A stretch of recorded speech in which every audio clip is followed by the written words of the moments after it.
ปีนี้ราคามันสำปะหลังราคาดี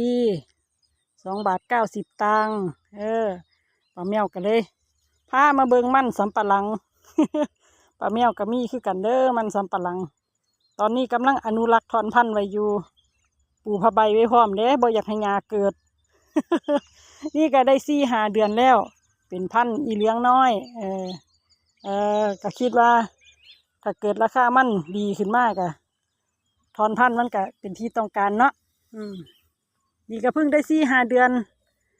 ป้าแมวอนุรักษ์ถอนพันธุ์แต่ว่าก็ได้หัวมันคือกันนี่ก็เฮาก็4-5 เดือนก็กำลังจะเกิดแป้งเพราะว่า